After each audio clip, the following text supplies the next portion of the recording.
Hello, welcome to another video from Avenue X, looking at Chinese drama in the past week. Let's get right into it. Do not have that much stuff going on this week. Well, it happens. You get a crazy week and then you get a less crazy week. And I have a feeling that next week is gonna be more busy than this week because a lot of summer holiday dramas are coming out. There have already been very rough schedule for the major platforms in terms of what they want to do during July and August. Usually it's a big battle, but none of them have given confirmation yet. Now let's just talk about this week. We do have quite a few dramas that got wrapped and then dramas that have started. Let's first talk about dramas that have wrapped. Thin Ice, I think I've mentioned once before.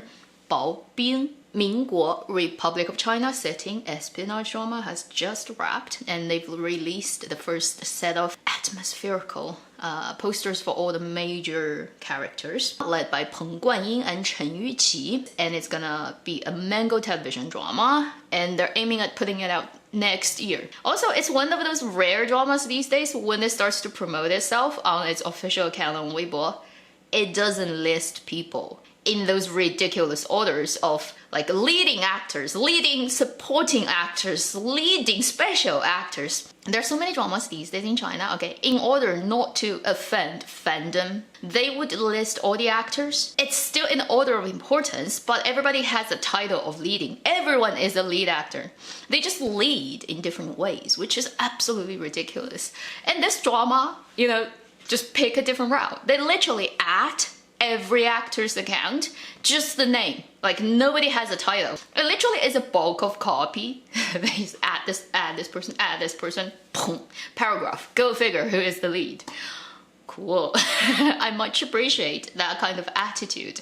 Does not give a shit to the ridiculous nature of entertainment business these days. Immediately after this drama wrapped, the lead actor Peng Guanying jumped into the next crew and this week starting to film the next drama, a contemporary drama called 白色城堡 White Castle, The White Castle. Judging by the name, you probably have guessed correctly, it's a medical drama.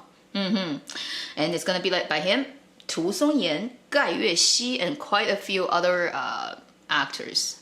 Also Xiong Ziqi, I think. He's not old, he's really young. I don't know what he's done to his face over the last couple of years. He just keeps... Like, how much injection have you done to yourself? Why? Like, why is it needed? Then we also have a couple of other dramas that have started shooting. Number one, 无忧渡. 人家轮 fans out there, you have another period drama to look forward to. English title is The Demon Hunter's Romance, another based on IP story led by him and Song Zu'er. There's already kind of a feel of what they're gonna look like because on their opening ceremony, they are already dressed up. They probably are gonna go straight into shooting. You can see what the male lead and female lead's hairstyle roughly looks like. And it's Demon Hunter, right? So it's definitely gonna be fantastical, pretty, period. Wondering if this time Ren Jialun is gonna get dubbed as well. Let's see. Also, another period drama started shooting during this week called 莲花楼. English title, The Lotus Casebook. Another IP-based story. 武侠江湖. And also sort of like detective story mixed together. And it's mainly led by men, obviously featuring female main characters, but not as important as guys. Drama.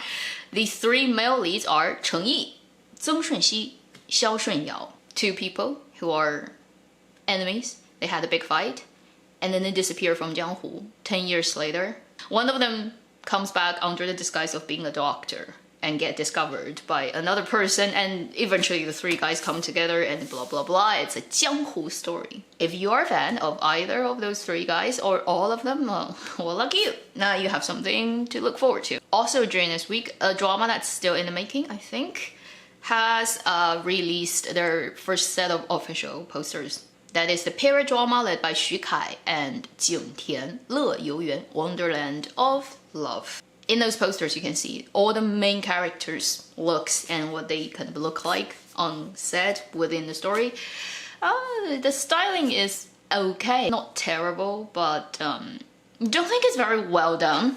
Doesn't flatter, basically, the actors. For example, for the two leads, I think they've both had better stylings in other period dramas previously. This one just looks very average. Obviously, we have to wait till the actual drama comes out to know what it's gonna look like. Then during this week, Mango Television has roughly mentioned what they kind of have planned for the summer holiday, but none of the dramas they mentioned had an official set date. And they're all very small budget drama, led by people who are virtually unknown. I hope at least one of those dramas will come out and be an unexpected success. There is one that I find maybe hopeful, called Xu Yan, The Evil Face. It's a two female lead story. In this story setup, the two female leads switched identity and their face and married into two different families. And one married the prince, the other married the general. I do feel like maybe it's another killer is also a romantic vibe thing going on, and because it's two female leads, let's hope it's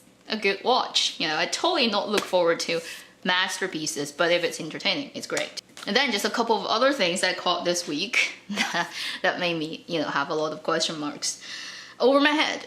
Number one is, among the dramas that have wrapped, there's actually one drama also wrapped. I didn't mention it earlier because I want to leave it till the last, which is the remake of 上错花轿嫁对郎, Wrong Carriage, Right Groom, the remake of the early 2000s classic period idol drama that was led by Huang Yi and Nie Yuan and Li Ling, and back then were so popular. I've mentioned this one before in my weekly. So this drama, the remake, official remake, just wrapped during this week. And it looks terribly unpromising. If nobody writes the name of the characters that the actors play on the side, if you haven't heard about that, you just look at the picture, you can't imagine they were actually playing that character. If you didn't know, it's the remake of 上错花轿嫁对郎. You just look at the photo, you would have no idea at all about that's it.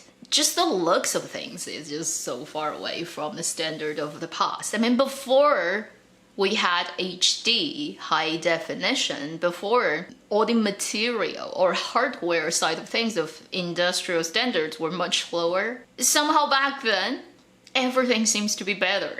Actors were better, they were more suited to the roles. The styling artists are much better. I mean, that drama's styling artist is a legendary one in Chinese television history, so you can't really compare that. 20 years later, something like this, history doesn't progress in a linear fashion.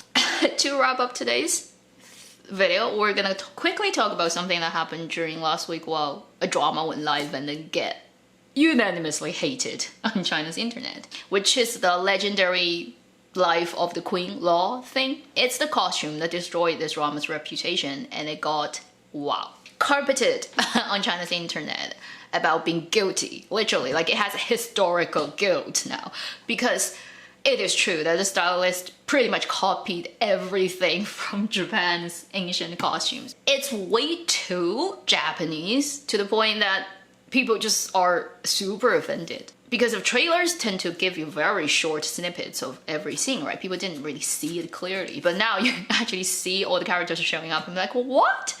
What is that hat? Like, that never ever existed in Chinese history, ever. That's a totally Japanese thing. It's like a kimono exhibition. I did turn it on for a bit. I'm trying to see if it's worth watching. Like I said in the trailer, I hated the color palette, I still don't like it. And then, yeah, the Japanese part is just too pronounced. 星汉灿烂 Love Like Galaxy drama happens to release its promotional material in its poster and in its trailer with the main characters dressed in costumes that also has very strong Japanese vibes.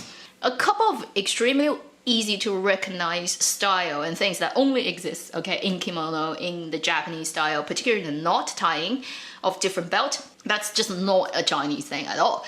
Anyway, so Zhao Lusi has this costume that has this big ribbon tie that on her back that is totally not Chinese. Because this drama, the legendary life, got so boycotted, Galaxy got pulled out, and also people started to attack this drama, and this drama hasn't aired yet. Immediately, Tencent went to Photoshop out all the knot on her back on the posters, and then in the drama, in the trailer, at least people now can see, they are erasing that that Japanese thing. So I've heard that this drama decided overnight they're gonna go in and find all the shots that clearly shows that not Chinese thing, that clearly kimono thing, and they're gonna, I don't know, post-production magic, delete them all.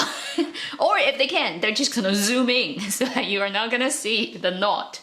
It's an over 40 episodes drama, and it's about to air in like, what, 5 days? Good luck! It's like a lesson to all the productions. It's just funny that you would allow this kind of clearly questionable and will get a lot of hate thing happen to dramas. The thing about Chinese period drama is we are yet to see a drama, if it's set, okay, if it's completely fantastic, it doesn't matter, I guess, but then better if it's a Chinese story. Don't use other countries' elements too much, you know. But if, say, it's set in the real time, whether it's Song Dynasty, Tang Dynasty, Wei Jing, or like Han, whatever time, now you decide your story is going to be set. We are yet to see a drama that has done, at least based on current archaeology study, material categorizing, that can reflect the, in a way, at least a part of the essence of that time. We are yet to see a drama that can claim itself have done extensive research. I understand money, time, all that expense and stuff. And you have this type of drama showing up that just like makes you go, what are you doing? And if you do that, you know, just you're kind of looking for trouble yourself. So let's see if first Galaxy drama is gonna air on time, and also once it starts airing, let's just pay attention to the guy and the girl's belt and their ribbon, the big tight knot, whether it shows up. If you realize like there have been a lot of unreasonably zoomed in shots, that's probably because of this. Thank you for watching Avenue X. I hope you have a great weekend. For the Canadians, yeah, it's a weekend of celebration and holiday. And other places, hope you're having a good summer/winter, depending on which side of the planet you're on. I'll see you in my next video. Meanwhile, live long and happy drama watching.